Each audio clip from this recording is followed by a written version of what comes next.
Happy New Year, everybody, and look out for your own safety with one another back there. Today, we're meeting to make sure that we continue to deliver lower inflation, more jobs, an economy that works for everybody, and it works from the bottom up and the middle out, not trickle down economics, which is one of the reasons I ran for office in the first place. I've never seen trickle down work very much for working class families. After a rough few years, we're seeing some really bright spots, I believe, and across our entire nation. And I think we've made some real progress in the last going on 2 years now, almost two. But now we need to focus on implementing some of the big laws that we actually passed, and so American people can feel the benefits of what we've done. The big laws we passed are consequential, but they were basically promises to most people. They passed them, they're now the law, they're going to happen, but they didn't take effect. For example, the whole idea of paying $35 for insulin. Well, that's a nice promise after it was made 6 months ago, and it was in the law, but it didn't take place until January 1. People are all now going to begin to see it. And details matter, and being responsive to the American public obviously matters a great deal. And that's why we're going to discuss today. For example, as of this week, I told you the seniors insulin's going to be $35 instead of $400 for a month. Millions on Medicare are going to be allowed to pay zero for most of the vaccines they're going to need. Drug makers are going to face penalties if they hike prices faster than the rate of inflation, unless they can demonstrate they've made significant new investments to make the product better. Families can get up to $3,200 tax credits to make their homes more energy efficient, reducing their prices. That's estimated at $500 a year. That's going to make a difference in their lives. And by putting on new windows, new doors, lowering energy bills, a whole range of things that they're going to be able to do. And folks need to know how to take advantage of these benefits that we've gotten past. And about half of these benefits are the consequence of bipartisan legislation that we actually were able to get done. And so, but that's on us. That's on all of us around the table here to make sure we get that message out clearly and in a way that these laws were designed to work. But I know we can do it. I'm confident we're going to be able to do that. And that's why I'm so optimistic about this new year. There's just a lot to implement. If you look around all the major pieces of legislation we passed, and I might add, parenthetically, we reduced the deficit $1.7 trillion in 2 years. Okay? Nobody's ever done that before. And so it's this idea they're big spenders and we just ballooned the deficit. Wrong. We actually brought it down. And so, but as I said, it's up to us to get the word out. And we've already have major companies have invested, committed to invest $300 billion in the near term, largely thanks to the CHIPS and Research Act that we passed. It's going to make a gigantic difference. It's going to employ a lot of people. For example, I was talking to some of the folks yesterday from Ohio. That Field of Dreams I talked about. There are going to be 7,000 construction jobs, but 3,000 of those jobs are going to be full-time jobs, and average salary is going to be, I think it's $132,000 a year, or $126,000 a year. You don't need a college degree for all those jobs. That's what I call the neighborhood I come from, real progress. And so, and I don't know where it's written, you've heard me say this before, that we can't lead the world in manufacturing again. Because that $300 billion in manufacturing, largely thanks to the CHIPS Act, we expect between public and private investment, we expect another $3.5 trillion to be invested in the next decade. And that means jobs, it means growth, it means security, it means economic prosperity, it means that everything from our national defenses to our economic strength is going to be sustained. And so we're, as I said, just yesterday, as you know, because some of you traipsed down to the Brent Spence Bridge with me in between Ohio and Kentucky, folks have been talking about repairing that bridge for decades.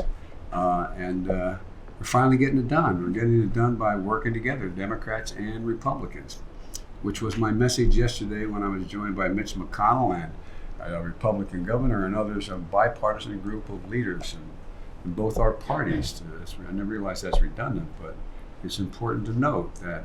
And and today, consistent with the executive order I issued, the Federal Trade Commission is going to take a huge step forward in banning non-compete agreements that are designed simply to lower people's wages.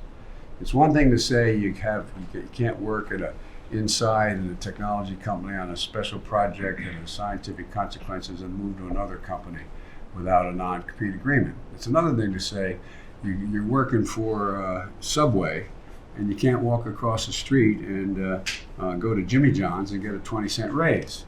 What tells that all about other than keeping wages down? And so these agreements block millions of retail workers, construction workers, and other working folks from taking better jobs and get better pay and benefits in the same field.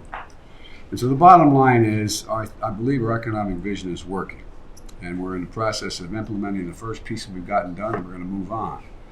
And we're exporting projects instead of exporting jobs, I might add. You know, when we, the first cabinet meeting, I told you all, you kind of looked at me like you mean it, was that we're going to be in a position where in the United States of America, there was a law that passed in the late 30s that said that when the president is given money to spend to purchase anything from the deck of an aircraft carrier to railings on public buildings, he can decide, and he should, if he wishes to, or she wishes to, can decide that they are going to spend that money on American-made products, American steel, American companies, etc. Well, it was never done very much. I think there's 50%. Anyway, well, guess what? We did it, and you did it, all of you around this table. And the end result of that is that we're exporting product instead of jobs. We're exporting product instead of jobs. And that's a big deal. It's a gigantic deal. And so we're in a situation now where, the idea we're seeing solid growth, resilient labor market, and signs of inflation is easing. It doesn't mean it's all over. It means that, we're off to a pretty darn good start. And I just don't want to get us suckered into thinking that we can sort of let up on the gas pedal what we've already passed and make sure we implement it properly. And so it means implementing and delivering real benefits for everyday lives of the American people. And we're also going to implement these key domestic initiatives here in the U.S., but we also need to have, as one of our top priorities, our priorities overseas, which this guy and the Intelligence Committee are handling, and in addition, the Intelligence Committee are handling extremely well. Right now, the war in Ukraine is a critical point. We have to do everything we can to help the Ukrainians resist Russian aggression. And Russia is not attempting to slow up. The actions they're taking are as barbaric as they were a year ago. And they're not letting up at all. Early this afternoon, I had a long discussion with Olaf Scholz about Ukraine and our alliances in Europe and the EU, and we have a much larger contingent of countries that share our view, including Japan and others. But we talked about what we're going to do, and today we jointly announced, you've already gotten copies of it, a statement saying that we're going to increase the support for Ukraine. We are going to provide the Bradley infantry fighting vehicles, the United States, to the Ukrainians, and the Germans are going to provide the Marder infantry fighting vehicles that they have to the Ukrainians. And in addition, we're going to help defend Ukraine against Russian air attacks. Germany's also announced that today it's going to provide the Ukrainians to deal with the air attacks, a Patriot air defense system. We're going to provide an additional Patriot air defense battery. They work, and the Russians are beginning to realize that. They function well, and they're helping a lot. And so I guess what I'm saying is that there's a lot to get done, a lot we've started on, and I think we're on the right path. On the right path to bring America back and keep it back, not just bring it back.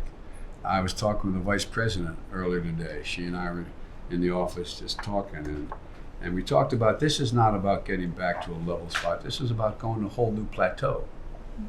That's been the history of the country. It's not just that we've gradually increased. We have and I know even my cabinet members are probably tired of hearing me saying it. We're the only country in the world that's come out of every crisis stronger than we went in. Stronger than we went in. Stronger than we went in. And that means a whole new platform, whole new plateau we've reached. And we're going to continue to do that. This is not just about staying, level. It's about significantly increasing our capacity and opportunities for the American people. And lastly, I say this with some humility sitting next to the Secretary of State, but I think the rest of the world knows, Tony, that what we do, they'll benefit from. Unlike other nations that had power, we're not trying to hoard the power. We know we're better off when every other nation is doing better. For real. And so that's why I'm excited about the next 2 years. I think you've heard me say it 100 times, but I am more optimistic about America's prospects than I've ever been in my career. So thank you all for coming in. I know you have 6,000 questions. The answer is yes, no, yes, yes, no.